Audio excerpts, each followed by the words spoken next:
A reading from the prophet Isaiah.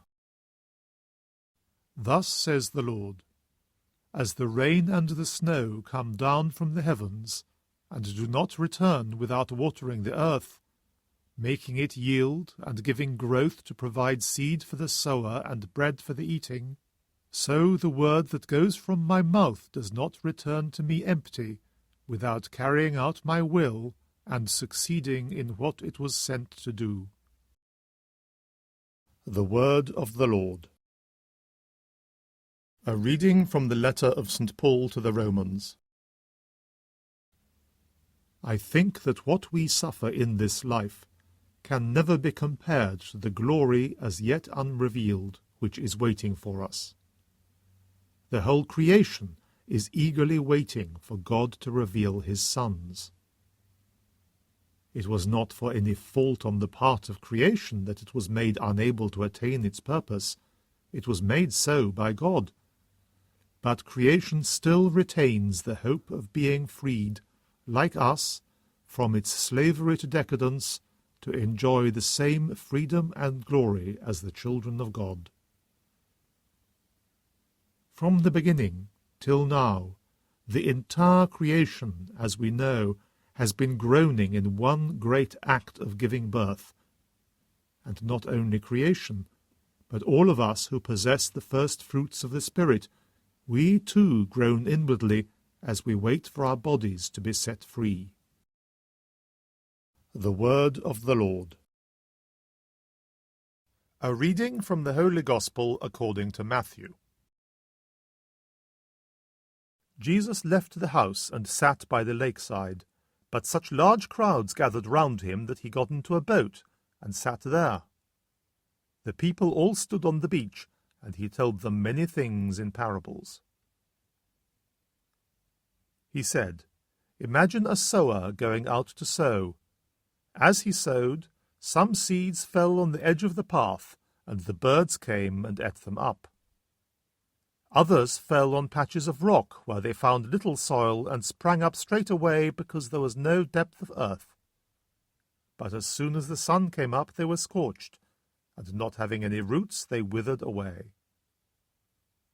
Others fell among thorns, and the thorns grew up and choked them. Others fell on rich soil and produced their crop, some 100-fold, some 60, some 30. Listen, anyone who has ears. Then the disciples went up to him and asked, Why do you talk to them in parables? Because, he replied, the mysteries of the kingdom of heaven are revealed to you, but they are not revealed to them. For anyone who has will be given more, and he will have more than enough. But from anyone who has not, even what he has will be taken away.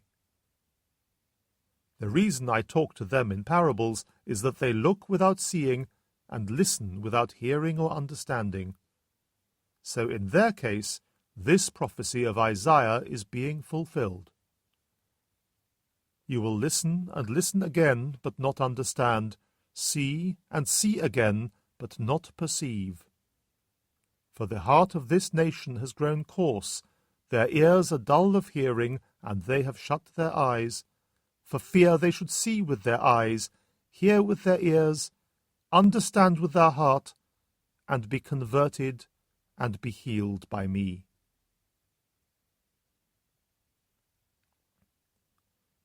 But happy are your eyes, because they see, your ears, because they hear. I tell you solemnly, many prophets and holy men longed to see what you see, and never saw it, to hear what you hear, and never heard it. You, therefore, are to hear the parable of the sower. When anyone hears the word of the kingdom without understanding, the evil one comes and carries off what was sown in his heart. This is the man who received the seed on the edge of the path. The one who received it on patches of rock is the man who hears the word and welcomes it at once with joy. But he has no root in him, he does not last. Let some trial come, or some persecution on account of the word, and he falls away at once. The one who received the seed in thorns is the man who hears the word, but the worries of this world and the lure of riches choke the word, and so he produces nothing. And the one who received the seed in rich soil is the man who hears the word and understands it. He is the one who yields a harvest and produces now 100-fold, now 60, now 30. The Gospel of the Lord.